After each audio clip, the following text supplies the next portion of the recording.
இந்த சிசாட்ல எத்தனை question sir attend பண்ணலாம்? நான் ரீடிங் காம்ப்ரிஹென்ஷன்லாம் நான் அட்டெண்ட் பண்றேன். நெறைய மிஸ்டேக் வேற ஆயிடுது. மேத்ஸ் ரொம்ப கஷ்டமா இருக்கு. நான் பாஸ் பண்ணணும்னா ஒரு ஸ்ட்ராட்டஜி சொல்லுங்களேன். 35 கொஸ்டின் அட்டெண்ட் பண்ணா போதும் தானே! 27 தான் நெட் தேவைப்படுது. அப்ப 35 போதும் தானே! அப்படின்லாம் நெறைய பேர் என்கிட்ட வராங்க. நான் சிசாட்ல எக்ஸ்பர்ட்லாம் கிடையாது. ஆனா சிசாட்ல பாஸ் பண்றது அவ்வளோ கஷ்டமும் கிடையாது. நான் என்ன பண்ணேன், நீங்க என்ன பண்ணலாம்னு ஒரு அட்வைஸ் குடுக்குறேன். உங்களுக்கு அது விருப்பமா இருக்குன்னா நீங்க கன்சிடர் பண்ணுங்க. முதல்ல சிசாட்ல என்னென்ன பார்ட் இருக்குன்னு பார்க்கலாம். ஒரு பக்கம் பார்த்தீங்கன்னா, உங்களுக்கு ரீடிங் காம்ப்ரிஹென்ஷன் இருக்கும். இன்னொரு பக்கம் லாஜிக்கல் ரீசனிங் இருக்கும். இன்னொரு பக்கம் இந்த மேத்ஸ் பார்ட் இருக்கும். ஆப்டிட்யூட் பார்ட் இருக்கும்.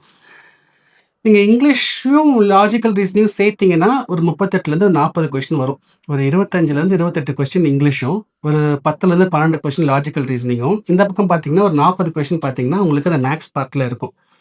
சார் உங்களுக்கு மேத்ஸ் ரொம்ப நல்லா வரும் அப்படின்னா, நீங்க சிசாட்ல ஃபெயில் ஆக மாட்டீங்க.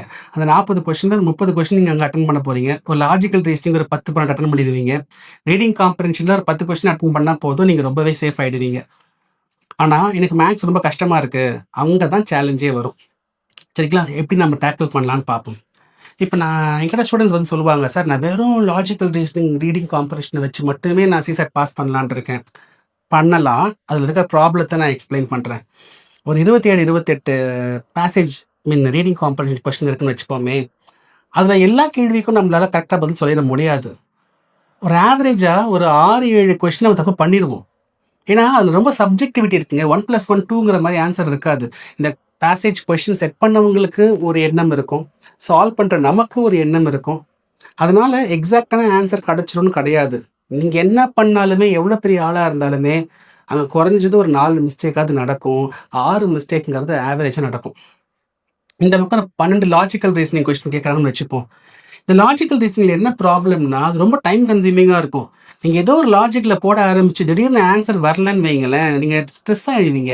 அந்த ஸ்ட்ரெஸ்லயே நீங்க மிஸ்டேக் பண்ணுவீங்க. அந்த 12 கொஸ்டின்ல உங்களுக்கு ஒரு 3 கொஸ்டின், 4 கொஸ்டின் தப்பாகுதுன்னு வச்சுக்கலாம். ஒரு 40 கொஸ்டின் நீங்க அட்டெண்ட் பண்றீங்க. அதுல ஒரு 10 கொஸ்டின் மிஸ்டேக் ஆயிடுச்சுன்னா, கண்டிப்பா நீங்க ஃபெயில் தான். சிசாட்ல பாஸ் பண்ண முடியாது. அப்போ இந்த 40 கொஸ்டின் நான் ரீடிங் காம்ப்ரிஹென்ஷன், லாஜிக்கல் ரீசனிங்க மட்டும் நான் மேனேஜ் பண்றேன்.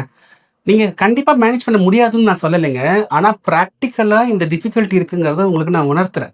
எக்ஸாம் ஹாலுக்கு வெளிய நம்மளுக்கு எல்லாமே ரொம்ப பாசிட்டிவா தோன்ற மாரி இருக்கும். எக்ஸாம் ஹால்ல அந்த ஸ்ட்ரெஸ்ல நீங்க மிஸ்டேக் பண்ணுவீங்க. அப்ப 40ங்கிறது டேஞ்சர். அப்ப எக்ஸ்ட்ரா நம்ம ஒரு 10, 12 கொஸ்டின் நம்ம அட்டெண்ட் பண்ணியே ஆகணும். நம்ம மேத்ஸ் பார்ட்குள்ள போகியே தீரணும். ஒரு 40லேருந்து 42 மேத்ஸ் கொஸ்டின் கேட்கறாங்க. இதுல குறைஞ்சது ஒரு 5, 6 கொஸ்டின் ரொம்பவே ஈஸியா இருக்குங்க. உங்க பேசிக் மேத்ஸ் நாலேட்ஜ் வச்சு நீங்க சால்வ் பண்ண முடியும். ஸோ, அத நீங்க கண்டிப்பா கண்டுபிடிச்சிருங்க. அது இல்லாம இன்னொரு 5, 6 கொஸ்டின் நம்ம சால்வ் பண்ணி தான் ஆகணும். சரி மேத்ஸ்ல அவ்ளோ இருக்கே! நான் எப்படி எல்லாத்தையும் நான் படிப்பேன்? உங்கள யாரு எல்லா டாபிக்கையும் படிக்க சொன்னா? ப்ரீவியஸ் இயர் கொஸ்டின் பேப்பர் எடுத்து பாருங்க. எந்த டாபிக்ல இருந்து கன்ஃபார்மா ஒரு 10 கொஸ்டினாவது வருதுங்கிறத கண்டுபிடிங்க. அந்த டாபிக்க மட்டும் மல்டிபிள் டைம்ஸ் நீங்க வந்துட்டு சால்வ் பண்ணிக்கிட்டே இருங்க. இப்போ நம்பர் சிஸ்டம் எடுத்துக்கோங்களேன். அதுலருந்து மட்டுமே ஒரு 18 கேள்வி கிட்ட ஆவரேஜா வருது. நீங்க அந்த நம்பர் சிஸ்டம் மட்டுமே நம்பர் சிஸ்டம்குள்ளேயே நெறைய குட்டி, குட்டி சாப்டர் இருக்கு. அது எல்லாத்தையும் நீங்க பண்ணி ஆகணும். அத மட்டுமே ஃபோக்கஸ் பண்ணீங்கன்னா கூட, நீங்க இந்த இங்கிலீஷ், அதுக்கப்புறமா இருக்க காம்ப்ரிஹென்ஷன், அந்த லாஜிக்கல் ரீசனிங் பிளஸ் நம்பர்ல ஒரு 10 கொஸ்டின், 12 கொஸ்டின் நீங்க எடுத்துக்கிட்டீங்கன்னா, நம்ம சேஃப் ஆயிடுவோம். ஒரு 50 கொஸ்டின் அட்டெண்ட் பண்றீங்கன்னு வச்சுக்கலாம். ஒரு 10 கொஸ்டின் அந்த லாஜிக்கல் ரீசனிங் இங்கிலீஷ்ல தப்பாயிடுச்சு. இந்த 10 மேத்ஸ்ல 5 தப்பாயிடுச்சுன்னே வச்சுக்கலாம். அப்படின்னா 50ல 35 உங்களுக்கு கரெக்ட்டு, 15 தப்பு. அப்படின்னா நெட் 30 வரும் உங்களுக்கு. நீங்க பாஸ். நெட் 30 வச்சு நீங்க பாஸ் பண்ணிட முடியும். இதுவே கொஞ்சம் டேஞ்சர் தான்.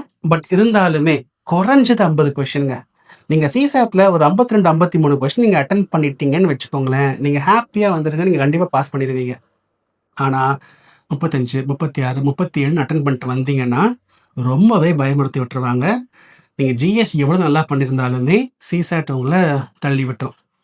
சார் எல்லாம் ரைட்டு சார். நான் ஒரு 50 கொஸ்டின் மேல நான் அட்டெண்ட் பண்றேன்னே வச்சுக்கலாம். எனக்கு இந்த இங்கிலீஷ் பார்ட்ல ரொம்ப மிஸ்டேக் நடந்துகிட்டே இருக்கே. நான் என்ன பண்றது? நான் எப்படி அந்த இங்கிலீஷ் பார்ட்ட நான் சரி பண்றது?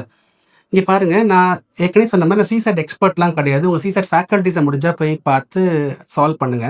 நான் பிராக்டிகலா நான் என்ன பண்ணுவேங்கிறத நான் சொல்றேங்க. நான் என்ன பண்ணுவேன்னா, முதல்ல 2:30 மணிக்கு எக்ஸாம்னா, நான் வந்து மேத்ஸ்லாம் ஸ்ட்ராங் இல்ல. நான் எல்லா ரீடிங் காம்ப்ரிஹென்ஷன், லாஜிக்கல் ரீசனிங் ஒரு 10, 12 மேத்ஸ் கொஸ்டின சால்வ் பண்ணி வச்சுப்பேன். நான் என்ன பண்ணுவேன்னா, 2:30 மணிக்கு எக்ஸாம்னா 1:45லேருந்து ஒரு 2:10 வரைக்கும் பேப்பர் படிப்பேன், எடிட்டோரியல்ஸ் படிப்பேன், வேகமாக படிப்பேன். என் பிரெயினுக்கு ஒரு வார்ம் அப் கொடுத்துருவேன். கொடுத்துட்டு நான் எக்ஸாம் ஹால் போன உடனே ஃபஸ்ட் ரீடிங் காம்ப்ரஹென்ஷன் தான். என் டார்கெட்டை ஒரு 50-55 நிமிஷத்துக்குள்ள அந்த 27-28 ரீடிங் காம்ப்ரஹென்ஷனை நான் முடிச்சிடணும். மேக்ஸிமம் 1 hour வச்சுக்கோங்களேன். நான் அதுக்குள்ளே ரீடிங் காம்ப்ரஹென்ஷனை நான் 50 மினிட்ஸ் தான் டார்கெட் வைப்பேன். மேக்ஸிமம் 1 hourங்கிறது ஒரு எக்ஸ்ட்ரீம் சிச்சுவேஷன் நான் சொல்கிறேன். அதில் நான் முடிச்சிடுவேன். எப்படி படிப்பேன்னு பார்த்தீங்கன்னா, ஃபஸ்ட்டு நான் பேசேஜை படிக்க மாட்டேன். நான் எடுத்த உடனே கொஸ்டினை தான் படிப்பேன். இந்த பேசேஜ் எல்லாமே ஜென்ரல் ஸ்டடீஸ் தான். நீங்கள் பேசேஜே படிக்காமல் கூட அந்த கொஸ்டினை பார்த்தே நீங்கள் ஆன்சர் பண்ண முடியும். உங்கள் ரெசிடியல் நாலேஜ், உங்கள் ஜென்ரல் ஸ்டடீஸ் நாலேஜை வச்சு நீங்கள் ஆன்சர் பண்ணலாம். ஸோ ஏன் ஜென்ரல் ஸ்டடீஸ் நாலேஜை வச்சு நான் எது ஆன்சராக இருக்கும் அப்படிங்கிறத முடிவு பண்ணிடுவேன். அட்லீஸ்ட் 2 ஆப்ஷனை தூக்கி விட்டுருவேன், மீதி 2 நான் வச்சுருவேன். இதுக்கப்புறம் என்ன பண்ணுவேன்னா, இப்போ ஒரு பேசேஜில் ஒரு 3 கொஷின்ஸ் இருக்குது அப்படின்னா, எனக்கு எந்த ஸ்டேட்மெண்ட் கரெக்டாக இருக்குன்னு என் மனசுக்கு தோணுதோ அதை மார்க் பண்ணிவிட்டு இப்போ பேசேஜை படிப்பேன். படிக்கும் பொழுது இந்த ஸ்டேட்மெண்ட்ஸு நான் சூஸ் பண்ணது கரெக்டாங்கிறது கண்ணோட்டத்தில் மட்டும்தான் அந்த பேசேஜை படித்து பார்ப்பேன். நம்ம இதை பண்ணாமல் நான் ஸ்ட்ரெயிட்டாக பேசேஜுக்குள்ளே போனேன்னு வச்சுக்கோங்களேன், எனக்கு என்ன ஆகுதுன்னா, நான் படிக்கும்போதே இப்படி கேள்வி கேட்டால் என்ன ஆகும், அப்படி கேள்வி கேட்டால் என்ன ஆகும்னு சொல்லிட்டு ரொம்ப நேரம் பேசேஜில் ஸ்பெண்ட் பண்ணுவேன். ஒரு பேசேஜை ஃபுல்லாக படிச்சுட்டு அப்புறம் அந்த கொஷின் சால்வ் பண்ணும்போது திருப்பி ஒவ்வொரு வாட்டியும் அந்த பேசேஜை நான் படித்து பார்த்துக்கிட்டு இருப்பேன். அதுக்கு பதிலாக நான் என்ன பண்ண ஆரம்பிச்சேன்னா, கொஷினை பார்த்து இதுக்கு ஏதான் ஆப்ஷனாக இருக்கும், வேகமாக பேசேஜை படிப்பேன். மேட்ச் ஆகுதா, நான் கன்ஃபார்மாக நான் அதை ஷேட் பண்ணிவிடுவேன். ரைட், இந்த மாதிரி கொஸ்டின் படித்த பிறகு பேசேஜுக்குள்ளே போகும்போது எனக்கு அது ஒர்க் அவுட் ஆகுது. அப்போவுமே எனக்கு ஒரு 3-4 மிஸ்டேக் வரும் தான், பட் ஸ்டில் என்னால் கொஞ்சம் டைமும் சேவ் பண்ண முடியுது, கரெக்டாகவும் ஆன்சர் பண்ண முடியுது. லாஜிக்கல் ரீசனிங்லாம் பொறுத்த வரைக்கும் யூபிஎஸ்சி கொஸ்டின் பேப்பர்லேயே அவ்வளோ கொஷின்ஸ் இருக்குங்க. அதை மட்டுமே நீங்கள் சால்வ் பண்ணிக்கிட்டே இருங்க. எல்லா மாடலும் சால்வ் பண்ணுங்கள், நீங்கள் சிசாட் மேனேஜ் பண்ண முடியும். சரிங்களா? ஞாபகம் வச்சுக்கோங்க, ஒரு 50 கொஷின் 50 மினிமம் 51, 52லாம் நீங்கள் டச் பண்ணிட்டீங்கன்னா ரொம்பவே சேஃபாக இருப்பீங்க. பயப்படாதீங்க. நீங்கள் எவ்வளோ ஜிஎஸ்சில் ஒர்க் போட்டாலும் சிசாட் பாஸ் பண்ணாதான் உங்கள் ஜிஎஸ்கே மதிப்பு இருக்கும். அண்ட் இதை இலேஸில் விட்டுறாதீங்க, டைம் இருக்குது, 30 நாள் கிட்ட நமக்கு இருக்குது. அந்த மேக்ஸ் பார்ட்டில் செலக்டிவாக அடிங்க. லாஜிக்கல் ரீசனிங் நல்லா ரிவைஸ் பண்ணுங்கள், நல்லா ப்ராக்டிஸ் பண்ணுங்கள். ரீடிங் காம்ப்ரஹென்ஷனுக்குலாம் பிஒய்க்யூஸ் தாங்க பெஸ்ட்டு மெட்டீரியல். ஸோ அதையே நீங்கள் வந்துட்டு நான் சொன்ன டெக்னிக்கில் ட்ரை பண்ணி பாருங்கள். டெக்னிக்கலாக ஒன்றும் இல்லை, இது என்னுடைய எக்ஸ்பீரியன்ஸ். சரிங்களா? ட்ரை பண்ணி பாருங்கள், உங்களுக்கு கண்டிப்பாக யூஸ்ஃபுல்லாக இருக்கும்.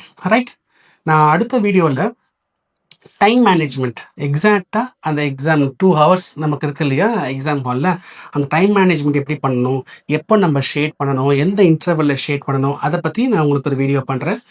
ஸோ என்ன ஃபீட்பேக்னாலும் கமெண்ட் செக்ஷனில் கொடுங்க. ரைட், நம்ம சேனலில் நீங்கள் மற்ற யூபிஎஸ்சி ஆஸ்பிரண்ட்ஸுக்கு ஷேர் பண்ணுங்கள். உங்கள் சப்போர்ட் எங்களுக்கு ரொம்பவே முக்கியம். அடுத்த வீடியோவில் பார்க்குறேன். அது வரைக்கும் பை ஃப்ரம் குணா மதிவாணன்.